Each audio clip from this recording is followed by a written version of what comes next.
Trenutki ponosa, trenutki slave.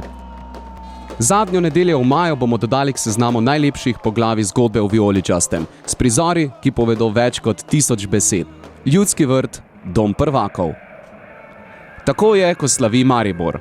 Ko je ponos mesta najboljši v Sloveniji, tokrat že 9. od osamosvojitve.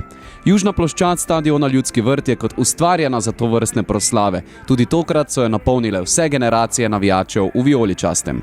Prijetno je bilo že med ogrevanjem pred tekmo z živahnim dogajanjem v Fun Parku. Občutilo se je, da gre za nogometni praznik, za spektakel, ki ga ne gre zamuditi.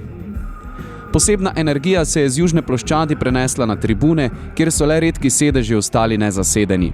Šampione je prišlo pozdraviti 11.000 ljudi. Ko se v Mariboru slavi naslov, nihče ne ostane ravnodušen, čustva so močno izražena. Tekma je minila v svečanem ozračju, rezultat ni bil v ospredju, toda ekipa se je želela posloviti od sezone prvako primerno, zmago. Igralci, ki so v zadnjem obdobju več igrali in čutili lažje poškodbe, so ostali na klopi ali na tribuni.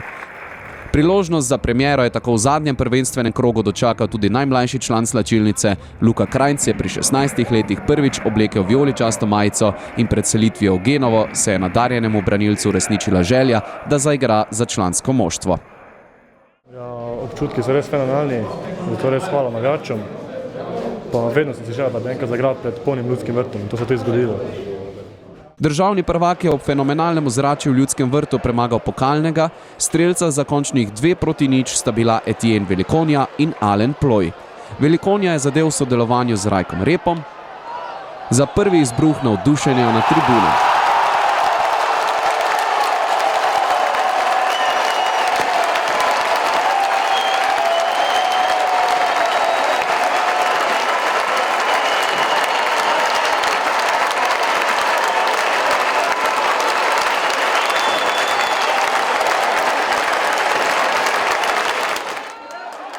Ob potrditvi krone pa še en poseben trenutek.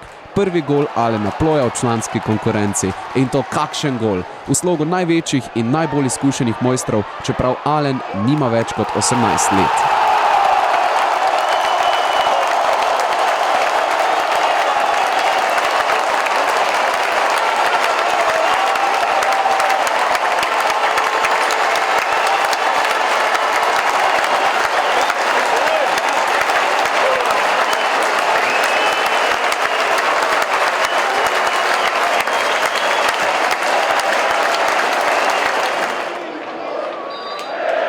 Po zadnjem sodnikovem žvižgu pa najprej veselje prvakov na igrišču, kot predpriprava za podelitev na ploščadi.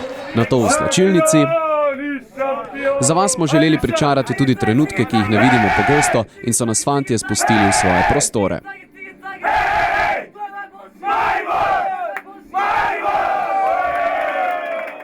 Ta sezona je posebna.